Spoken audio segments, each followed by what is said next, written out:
자, 에베소 6장 1절을 보게 되면 이런 말씀이 있습니다. 우리 한번 따라 할까요?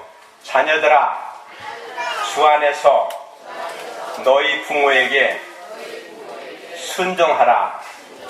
이것이 옳으니라. 다시 한번, 자녀들아, 주 안에서 너희 부모에게 순종하라. 주 안에서 너희 부모에게 순종하라. 이것이 옳으니라. 여기 보게 되면 주 안에서라고 하는 말이 아주 중요한 말입니다. 자녀들아, 너희 부모에게 순종을 하지 아니하고 누구 안에서? 주 안에서 순종하라. 이것이 어떻다고 그랬어요? 이것이 옳으니라. 우리 어린아이들은 옳은 일들을 해야 합니다. 옳은 일이 어떤 일이라고 그랬어요? 주 안에서 부모에게 순종하는 것이다. 그 다음에 2절을 보게 되면 내 아버지와 어머니를 공경하라. 이것이 약속 있는 첫째 계명이니 이는 3절 내가 잘 되고 땅에서 장수하게 하려 함이니라. 어머니 아버지 말을 잘 들으면 이 땅에서 잘 되고 땅에서 어떻게 하리라? 오래 살리라. 그 다음에 4절을 보게 되면 너희 아기들아, 너희 자녀들을 성나게 하지 말고 주의 교훈과 훈계로 양육하라. 그래서 에베소에 보내는 사도 바울의 서신 가운데 맨 자녀들에게 주 안에서 부모에게 순종하는 것이 옳은 일이라 그렇게 말씀하셨고, 그 다음에 부모를 순종하면 이 땅에서 잘 되고 잘 살고, 부모가 자녀들이 잘못되기를 원하는 부모가 있습니까? 아무도 그런 부모가 없어요. 그래서 부모 말을 잘 들으면 잘못될 수가 없어요. 그래서 부모를 순종하라고 그랬고, 그렇게 하게 되면 장수하게 오래 살 것이다. 그리고 난 다음에 너희 아기들아, 너희 자녀들을 성나게 하지 말고, 아이들을 성나게 하면 안 됩니다. 아이들을 성나게 하지 말고, 화나게 하지 말고, 신경질 부리게 하지 말고 주의 교훈과 훈계로 양육하라. 그리고 잠언 20장 6절을 보게 되면 아이를 그 마땅히 가야 할 길로 훈육하라. 그리하면 그가 늙어서도 그 길을 떠나지 아니하리라. 한국 속담이 무슨 말인가 하면 3살 버릇이 어떻게 간다? 8까지 간다. 이 말은 잠언 20장 6절의 말씀과 똑같은 말씀입니다. 아이들을 잘 가르치면 늙어서도 그것을 떠나지 않는다. 80살이 되어도 그것을 떠나지 않는다. Thank you. 감사합니다. Thank you very much. 네. 그래서 이제 한국 속담에는 3살 버릇이 8까지 간다. 그렇기 때문에 3살 때 아이들 잘 가르치면 평생 동안 그 아이들이 어떻게 된다고 말입니까? 잘 산다는 얘기입니다. 이 습관이라고 하는 것이 어떻게 형성이 됩니까? 습관이 어떻게 형성이 되지요? 어떤 일을 반복해서 하게 되면 습관이 됩니다. 그 다음에 습관이 계속되면 그게 뭐가 돼요? 품성이 됩니다. 근데 품성은 무엇을 결정합니까? 우리의 운명을 결정합니다. 그래서 우리 어린 아이들을 잘 가르치게 되면 그 아이가 좋은 습관을 가지게 되고, 좋은 습관을 가지게 되면 좋은 품성을 가지게 되고, 좋은 품성을 가지게 되면 그 아이가 어디까지 갑니까? 영원까지 하늘에 갈 수 있는 것입니다. 그 다음에 여러분, 오늘 이제 교동문 낭독할 때 십계명을 낭독을 했는데 십계명이 전부 다 몇 개예요? 10개입니다. 10개인데 10개 가운데 전부 다가 하지 말라고 돼 있어. 하지 말라. 그렇죠? 첫 번째 뭐 하지 말라? 나 외 다른 네게 들게 하지 말라. 그다음에 두 번째는 네, 두 번째는 우상을 만들지 말라. 세 번째는 하나님 이름을 함부로 부르지 말라. 그 다음에 네 번째는 뭐라고 했어요? 안식일을 기억하여 거룩히 지키라. 그리고 난 다음에 또 뭐가 있어요?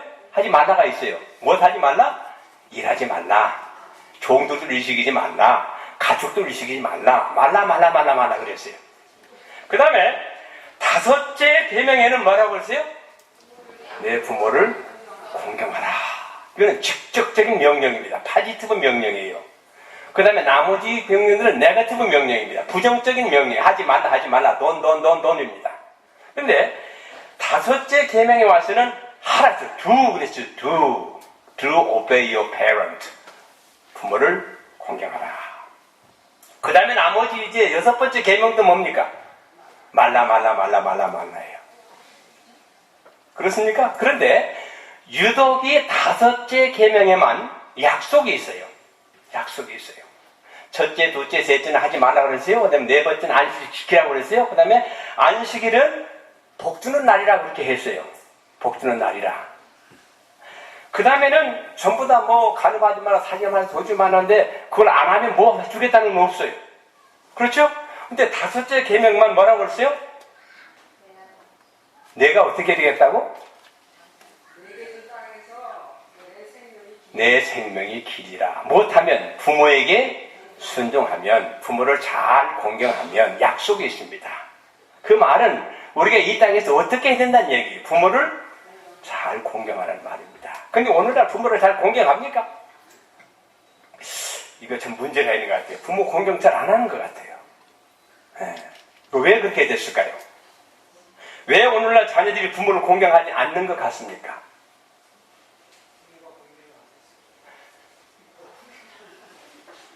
잠언 20장 6절에 있는 것처럼 마땅히 행할 길을 아이들에게 잘 가르치지 못했기 때문에 막 거기에 원인이 있지 않나 생각이 됩니다.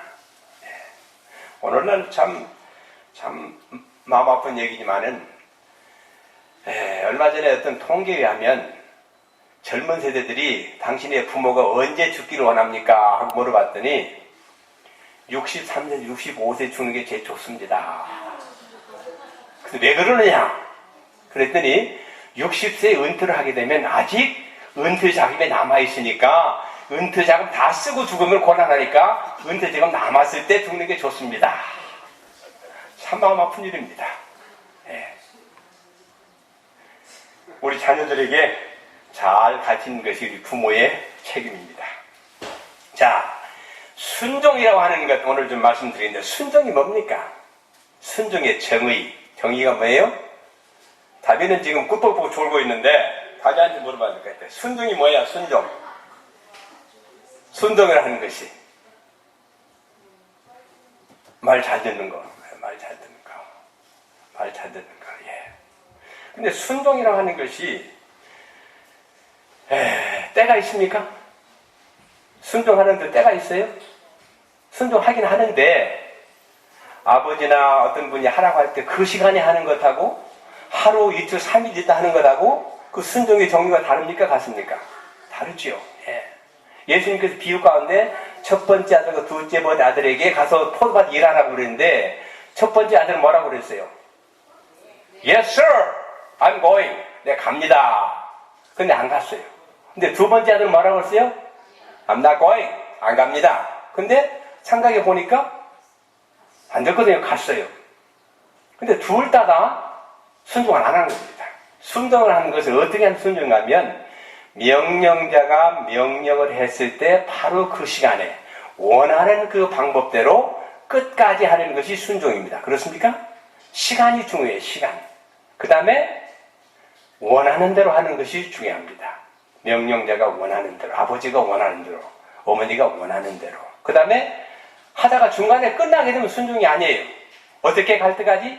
완전히 맞춰질 때까지. 그것이 순종입니다.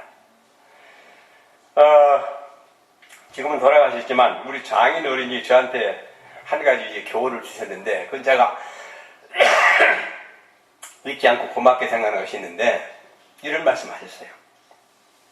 자네가 하는 일은 어떤 일을 하든지 다른 사람이 책 잡지 않게 하소 그랬어요. 내가 한 일에 대해서 누군가가 왜 이렇게 했느냐 잘해라 이렇게 하지 않도록 어떻게 하라? 완벽하게 하라는 얘기입니다. 그것이 순종의 정의입니다.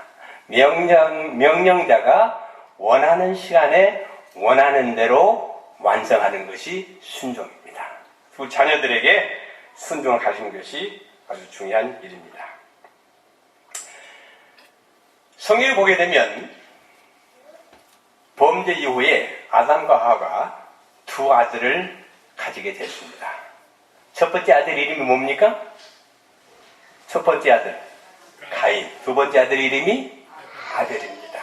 근데 에덴 동산에서 쫓겨난 지 얼마 되지 않아서 낳은 두 아들입니다. 첫째는 가인이고 둘째는 아벨입니다.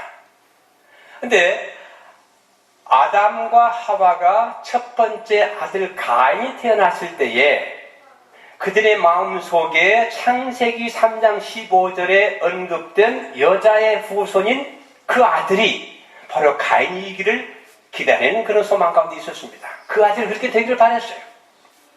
그런데 얼마 지나지 않아서 여러분이 잘 아시는 대로 비극적인 일이 일어났습니다. 하나님께서 분명히 어떻게 제사를 드리라고 그랬어요? 양을 잡아서 제사를 드리라 그랬는데 첫 번째 아들은 농사를 지어가지고 그 중에 제일 좋은 것으로 하나님께 드렸습니다. 그 마음속에 정말 가장 좋은 거 드렸어요. 근데 두 번째 아들은 하나님께서 명령하신 그대로 양을 잡아서 제사를 드렸습니다. 그때 하나님께서 누구의 재물을 연락하시고 누구의 재물을 연락하지 않으셨습니까? 하나님께서 말씀하신 대로 순종한 둘째 아들 아벨의 양의 피는 연락하시고 받으시고 가인의 곡물, 과일 제사는 받지 않으셨습니다. 이것이 순종이냐 불순종이냐 하는 그 결과가 나타난 것입니다. 그런데 제가 좀 성경 읽어드리겠습니다. 공동 번역에 보게 되면 이렇게 되었습니다. 가인이 그 아우 아벨에게 고하니라. 그들이 들에 있을 때에 가인이 그 아우 아벨을 쳐 죽이니라. 또 다른 번역입니다. 지금 임기가 공동 번역입니다. 가인은 아우 아벨을 들로 가자고 꿰어 들에 데리고 나가서 달려들어 아우 아벨을 쳐 죽였다. 그 다음에 표준 세 번역이 이렇게 됐어요. 우리 들로 나가자.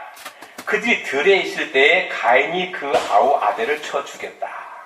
그 다음에 현대 성경에는 그때 가인은 아우 아벨에게 아벨아 우리 함께 들판으로 나가자꾸나 하고 말을 건넸다. 그 후 형과 아우 두 사람이 함께 들판에 있을 때 형 가인이 갑자기 아우 아벨에게 돌아서서 그를 쳐 죽였다. 여러분 죽은 사람을 보는 것도 끔찍한데요. 사람이 같이 이렇게 있지만은 죽으면 좀 끔찍하잖아요. 좀 싫어요. 그런데 큰아들이 작은아들을 쳐준 그 광경을 보는 최초의 아버지, 그 어머니의 마음은 얼마나 아팠겠습니까? 얼마나 아팠겠어요? 얼마나 그 마음이 찢어지는 것 같았어요. 이것이 순종과 불순종이 낳은 비극입니다. 그 다음에 또 이제 순종과 불순종의 그 결과로 난 얘기가 창세기 15장과 21장에 있습니다. 창세기 15장에 보게 되면 이스마엘이라는 사람이 등장합니다. 이스마엘이 누굽니까? 누구의 아들이에요? 아브라함의 아들입니다. 근데 이것은 약속의 아들이 아니었어요. 인간적인 방법으로 하나님의 뜻을 이루고자 하는 인간의 계획에서 난 아들입니다. 그 다음에 두 번째 21장에 보게 되면 누가 등장합니까? 이삭이 등장합니다. 이거는 약속의 아들입니다. 그래서 이 아브라함과 그 아내 사라가 하나님의 명령에 100% 순종하고 기다렸다면 이스마엘은 세상에 나지 않았을 것입니다. 만약에 이스라엘이 태어나지 않았다고 하면 오늘날 이 세상이 이렇게 복잡하게 되진 않았을 것입니다. 이스마엘의 후위가 누굽니까? 팔레스타인입니다. 팔레스타인. 지금 이제 아이스 있죠? 그 사람들입니다. 예. 물론 다 나쁜 것들은 아니지만 그 중에 극단자들이 전 세계를 갖다 경악해 하고 전 세계를 공포의 분위기에 몰아넣는 사람들이 바로 이스마엘의 후예들입니다. 그래서 순종과 불순종의 차이 때문에 이스마엘이 탄생하게 됐고 이삭이 되었고 지금까지 전쟁은 계속되고 있습니다. 그 다음에 이제 제가 여러분들에게 또 한 이야기를 하고 싶은 것은 열왕기하 5장 3절을 보게 되면 한 여자아이에 대한 기록이 나옵니다.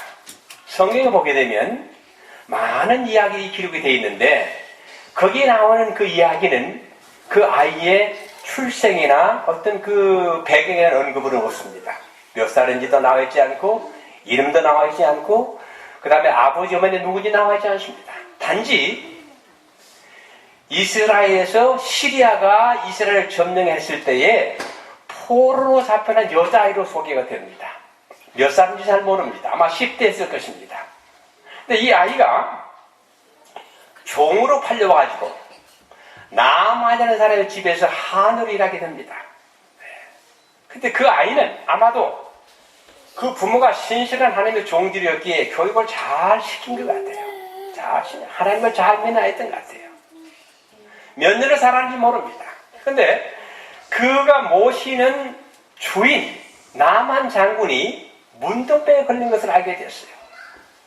근데 이 어린 소녀의 마음속에 사실은 제대로 교육받지 못한 아이였다고 하면 그 마음 가운데 늘 증오심, 불만 이런 것이 있을 수 있어요. 노예로 부리고 있으니까요.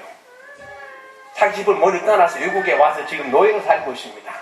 근데 자기가 있는 환경에 잘 적응하면서 그곳에서 최선을 다하고 있었기 때문에 하나님이 그를 사용하셨어요. 그래서 자기가 모시는 주인이 나병에 걸렸다는 알고 뭐라고 그랬습니까? 자기 주모에게 만약에 이 사람이 어디 가면 이스라엘에 있는 우리 선지자에게 가게 되면 분명히 병을 나을 수 있을 텐데 근데 만약에 이 어린 그 소녀가 그 집에서 성실하게 살지 않았다고 하면 얘가 지금 무슨 계략을 꾸미고 있는 거겠지? 하고 말 들지 않을 수도 있었어요. 그러나 너무나 신실하게 사는 아이기 때문에 자기 남편이 나병에서 나올 수 있다고 하는데 그 말을 안 들을 수가 없지요. 그래서 그 부인이 자기 남편에게 아마 속삭였을 겁니다. 그 아이가 얘기하는데 당신 만약에 이스라엘에 가게 되면 병이 나올 수 있다고 합니다. 막 처음에는 완강히 반대했을 겁니다. 무슨 소리 그렇게 하느냐고. 네. 그러나 그 여자의 어린아이의 신실한 행동 때문에 그가 믿긴 가마 때문에 나만 장군이 왕에게 조서를 받아가지고 적국인 이스라엘에 가게 되는 겁니다. 그렇습니까? 거기 가서 이제 여러분 얘기 잘 아시는 대로 왕에게 얘기했지만 왕은 옷을 찢고 이게 무슨 일이냐 우리가 어떻게 나병을 낫게 하겠느냐 하고 그런 일이 있었습니다. 근데 그 소문이 누구에게 갔어요? 엘리사에게 갔어요. 그 사람 나에게 보내라. 내가 고쳐주겠다. 왕은 굉장히 기뻤습니다. 그래서 보냈죠. 보냈는데 여러분이 아신 대로 엘리사가 나가서 환영했습니까? 안 했어요. 누구 보냈어요? 종을 보냈어요. 종을 보냈어요. 기분이 되게 나빴습니다. 세상에 이런 무리한 사람이 어디가 있느냐. 내가 누군데. 그냥 가려고 그랬습니다. 그러니까 또 누가 또 어디서 간섭을 했습니까? 종들이 나만 장군의 부하들이 그거 어렵느냐고 말이야. 가서 요단강에서 한번 씻어보라는데 그건 뭐 돈 드는 것도 아니고 밑에 번 해보자. 종의 말을 듣고 그가 질병을 낳았습니다. 그래서 성경에 기록된 최초의 여자 의료 선교사가 이 시라에 잡혀온 나만 장군의 집에 있었던 하녀입니다. 이름은 모릅니다. 그러나 여러분이 한 일 하시게 되면 그 여자를 꼭 만나게 될 생각이 됩니다. 우리 아이들 잘 교육해야 합니다. 그 다음에 두 번째 나오는 여자는 마태복음 14장에 나오는 이야기입니다. 아주 요염하게 옷을 입고 춤을 잘 추는 댄서였습니다. 예. 사람들이 술에 악에 취했을 때 그 왕이 어떤 이야기를 했습니까? 내가 원하는 것이라면 나라의 뭣도 절반도 주겠노라. 근데 이 아이는 나라의 절반을 요구하지 아니하고 누구에게 갔어요? 어머니에게 갔어요. 예. 어머니에게 가서 어머니에게 이야기는 뭐라고 그랬습니까? 침례 요한의 머리를 소반에 담아서 달라고 해라. 자녀들아, 너희 부모에게 어떻게 하라고 했어요? 주 안에서 너희 부모에게 순종하라. 이 아이는 주 안에서 엄마에게 순종하지 않았습니다. 그는 끔찍한 일입니다. 감히 요구할 수 없는 그런 일입니다. 근데 이 아이는 자기 어머니의 요구에 따라서 자기 아마도 그 아버지가 친아버지가 아니고 이불 아버지로 생각이 됩니다. 이불 아버지 생각이 돼요. 그 헤롯이 그 아내를 그 누구의 부인인데 취했어요? 자기 동생의 부인을 취한 것이지요. 그래서 정확히는 모르지만은 자기 친딸이 아니고 아마 부인이 되는 아들이 딸이 아닌가 생각이 되는데 그 딸의 요구대로 쟁반에 침열이 머리를 담아 주었습니다. 그는 엄마의 명령에 순종했기 때문에 제가 확실히 단언할 수는 없지만 구원을 상실한 아이가 되지 않았나 생각이 됩니다. 그래서 우리 자녀들은 어떻게 해야 돼요? 주 안에서 너희 부모에게 순종하는 것을 배워야 하고 우리 부모들은 잘 가르쳐야 합니다. 그래서 성경에 두 여인에서 연구하면서 11개하에 나오는 이 아이는 부모에게 교육을 잘 받았습니다. 포로로 잡혀갔지만 자기 운명이 처지가 참 비참하지만 신실하게 믿었기 때문에 하나님께서 사용하시는 그릇이 되어서 나만 장군을 구원의 반열에 이르게 했습니다. 그런가 하면 이 살로메라고 하는 이 여자아이는 엄청난 그런 일을 저질렀기 때문에 구원의 반열에 상실되지 않나 생각이 됩니다. 그러나 또 한 아이는 요한복음 6장 9절에 나오는 이야기입니다. 이 어린 아이도 역시 집에서 가정교육을 잘 받던 아이를 생각이 듭니다. 예수님 말씀 듣기 위해서 어머니가 싸둔 보리떡 5개 물고기 2마리를 가지고 진 종일 말씀을 들었는데 요즘 아이들 뭐 달라고 하면 안 줘요. 동현이가 뭐 가지고 있는데 야 할아버지 좀 줘라 그러면 확 감춥니다. 네, 안 줘요. 네, 근데 이 아이는 자기가 먹어야 할 점심, 지금 점심 좀 굶었기 때문에 배가 좀 쪼록쪼록 고팠습니다. 예수님에 달라고 하니까 기꺼이 내주었어요. 네. 물고기 2마리, 보리떡 5덩어리를 가지고 5,000명 먹는 기적을 체험하면서 그 아이는 평생도록 그거 잊지 못합니다. 내가 준 보리떡 5덩어리에 물고기 2마리 가지고 5,000명을 먹이고 나머지가 어떻게 됐어요? 12강도 됐다. 막 그는 평생도록 예수님 증거하는 종이 되었을 것이라고 생각이 듭니다. 시편 127편 3절 4절 이렇게 말씀하셨습니다. 보라, 자녀들은 주의 유업이요 태 열매는 그의 보상이로다. 화살들이 용사의 손안에 있는 것 같이 젊은이의 자녀들도 그와 같도다. 하나님 우리에게 자녀를 선물로 주셨습니다. 이것은 무엇 같다고 그랬어요? 화살 같다. 화살. 자식이 있으면 든든합니다. 그렇습니까? 좀 자식이 없는 사람은 좀 미안하겠지만은 자식 있는 사람은 든든합니다. 하나만 있어도 든든해요. 둘 있으면 더 든든합니다. 젊은 사람들 하나 둘만 낳지 말고 셋 넷 많이 낳으시기 바랍니다. 자식은 하나님 주신 선물입니다. 그 다음에 에베소 6장 1절 우리 함께 읽겠습니다. 자녀들아 따라하세요. 자녀들아 주 안에서 너희 부모에게 순종하라. 이것이 옳으니라. 옳은 일이라면 어떻게 해야 돼요? 옳은 일이라면 해야지요. 옳은 일은 해야 합니다. 그 다음에 자문 26절에는 자녀들에게 마땅히 그 행할 길을 가르치라. 그리하면 늙어서도 그것을 떠나지 아니하리라. 네, 마지막으로 시도서망 331페이지를 말씀했습니다. 완전한 순종에는 완전한 쉼이 있다. 한번 따라 하실까요? 완전한 순종에는 완전한 쉼이 있다. 여러분 40날 동안 완전한 쉼을 원하시면 완전한 순종을 하시기 바랍니다. 하나님께서 여러분 모두에 축복 주시고 우리의 자녀들 부모에게 순종함으로 복 많이 받고 이 땅에서 장수하는 우리 자녀들 되기를 간절히 바랍니다.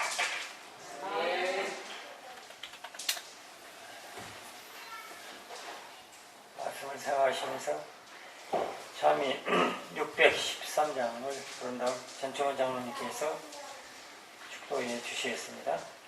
613장이라 모두 일어나시기 바랍니다.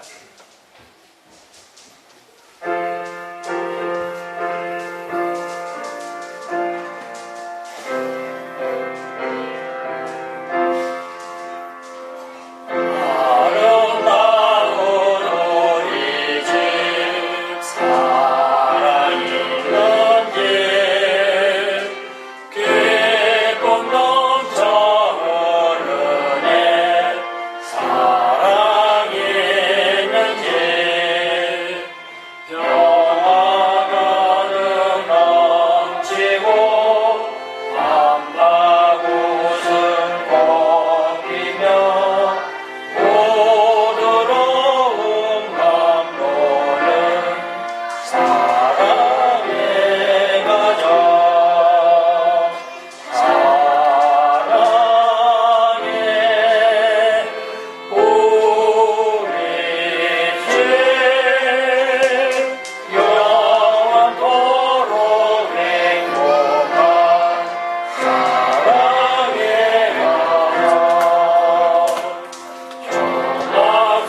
아름다운 가정 제도를 주시고 또 우리에게 자녀들을 주신 하나님 감사합니다. 오늘 특별히 규례 교회에 많은 어린이들 보내주시고 저들의 재롱들을 볼 수 있게 해주시고 또 저들의 부르는 찬양을 듣게 해주셔서 감사합니다. 저들을 지도하고 가르치는 교사들이 함께 해주시고 지혜를 주셔서 어린아이들에게 좋은 것들을 가르치고 마땅히 해야 할 길을 가르침으로 이 아이들이 크게 주 안에서 성장하도록 도와주시옵소서. 또 부모된 자들에게 지혜를 주셔서 아이들을 어릴 때부터 잘 양육함으로 주님이 원하시는 그런 자녀들이 될 수 있도록 잘 지도하고 가르치고 아이들로 하여금 신경질하지 않도록 잘 가르치게 도와주시옵소서. 또 어린아이들은 주 안에서 부모에게 순종함으로 주님께서 약속하신 복을 받고 이 땅에서 장수하는 축복도 누리게 도와주시옵소서. 여기 머릿속에 기도하는 모든 당신의 종들에게 함께 해주셔서 지금까지 모든 위험과 사기 지켜 보여주신 것처럼 주님 오시는 그날까지 우리의 필요를 채워주시고 모든 위험과 사 지켜 보여주시고 날마다 주님을 바라봄으로 매일매일 주님을 닮아가는 주의 성들이 되도록 축복해 주를 비옵고 예수님의 이름으로 간절히 기도드리옵나이다. 아멘.